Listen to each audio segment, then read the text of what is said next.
Halo semuanya, kali ini kita akan bedah tuntas sebuah kerangka kerja baru yang disebut-sebut bisa jadi kunci untuk masa depan pendidikan di Indonesia. Namanya pembelajaran mendalam.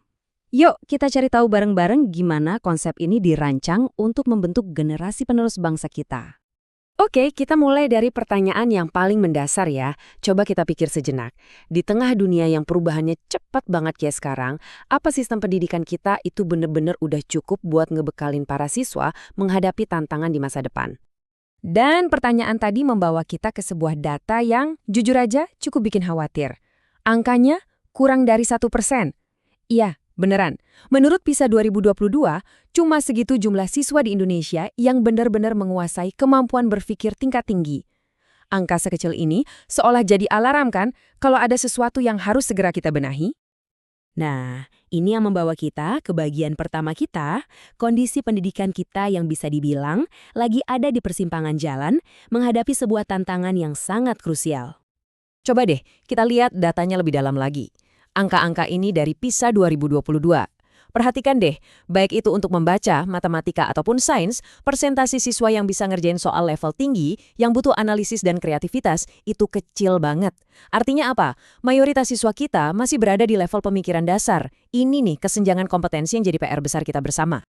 Terus, gimana dong solusinya?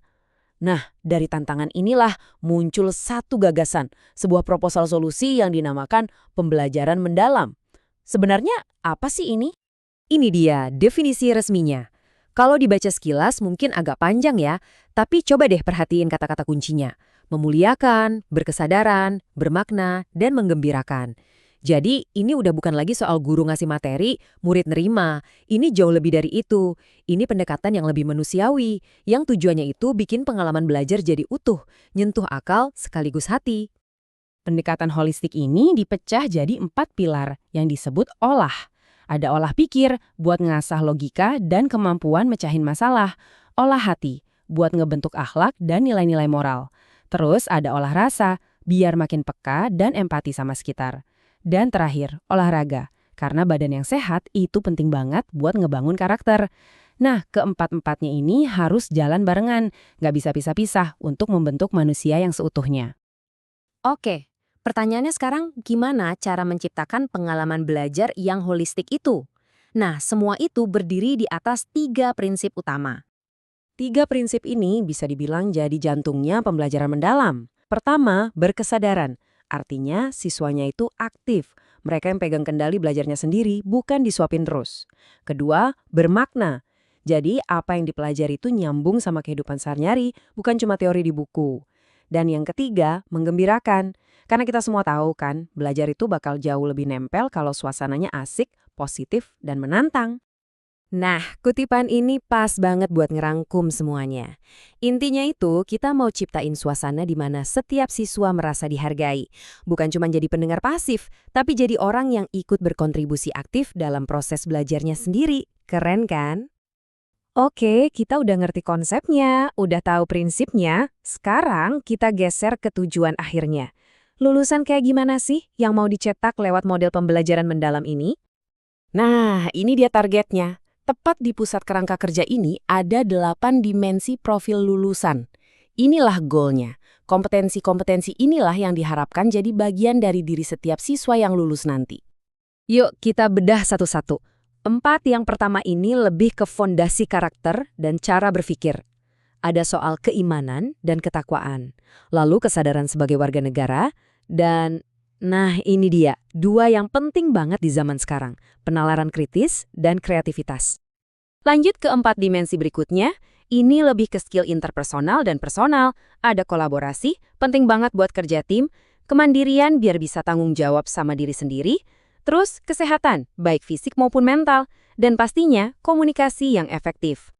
Sip, kita udah tahu apa dan kenapanya. Sekarang, kita masuk ke bagian yang paling ditunggu-tunggu, gimananya. Gimana cara nerapin ini semua?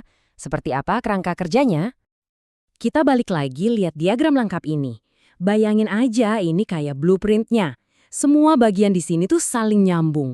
Mulai dari profil lulusan yang di tengah, sampai pilar-pilar pendukungnya yang di luar. Semuanya kerja bareng untuk mencapai tujuan yang sama. Mah, di dalam kelas nanti, proses belajarnya itu bakal muter dalam siklus 3 tahap ini. Pertama, memahami konsep dasarnya dulu. Terus yang kedua, mengaplikasi alias mempraktekkan ilmunya buat mecahin masalah beneran. Terakhir, yang paling penting, merefleksi. Mikirin lagi apa yang udah dipelajari biar pemahamannya makin dalam. Siklus ini jalan terus, jadi pembelajarannya makin lama makin mendalam. Nah, slide ini keren banget. Karena ini nunjukin kalau konsep ini tuh bukan asal-asalan. Ini punya dasar teori yang kuat, nyambung sama teori belajar yang udah kita kenal kayak taksonomi Bloom dan Solow. Lihat deh, tahap memahami itu setara sama level dasar di taksonomi itu. Tapi tahap mengaplikasi dan merefleksi itu yang bikin lompatannya. Ini yang ngedorong siswa ke level berpikir tingkat tinggi, menganalisis, mencipta, dan mengevaluasi. Jadi ini bukan cuma ganti istilah, tapi emang ada landasan ilmiahnya. Siklus belajar tadi tentunya butuh sistem pendukung yang kokoh kan? Nah, disinilah 4 pilar ini masuk. Ada praktek pedagogis dari guru yang harus inovatif. Terus ada kemitraan pembelajaran. Jadi ini kerja bareng antara guru, siswa, orang tua, sampai masyarakat. Lingkungan belajarnya juga harus fleksibel. Dan pastinya, pemanfaatan digital yang cerdas bukan cuma buat gaya-gayaan, ini benar-benar kerja gotong royong. Dan ini dia salah satu perubahan terbesarnya, peran guru.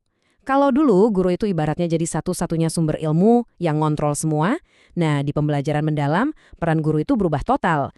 Guru jadi aktivator yang nyalain rasa penasaran siswa, jadi kolaborator yang ngebangun jembatan belajar, dan jadi pengembang budaya belajar yang bikin kelas jadi tempat yang asik dan aman untuk bertumbuh. Jadi, kalau kita lihat gambaran besarnya, pembelajaran mendalam ini bukan cuma sekedar metode ngajar baru. Ini tuh sebuah ekosistem. Semua bagiannya, guru, siswa, prinsipnya, lingkungannya, itu kerja bareng-bareng secara harmonis. Tujuannya cuma satu, menciptakan pengalaman belajar yang benar-benar memanusiakan manusia. Kita udah lihat ya perjalanannya, mulai dari data PISA yang bikin kita mikir, sampai ke sebuah blueprint pendidikan yang penuh harapan. Jelas banget, pembelajaran mendalam ini adalah ajakan untuk berubah. Bukan cuma ganti kurikulum, tapi benar-benar ngebentuk ulang masa depan generasi kita. Nah, pertanyaan terakhir buat kita semua, baik sebagai guru, orang tua, atau mungkin pembuat kebijakan. Peran apa sih yang bisa kita ambil untuk jadi bagian dari perubahan positif ini?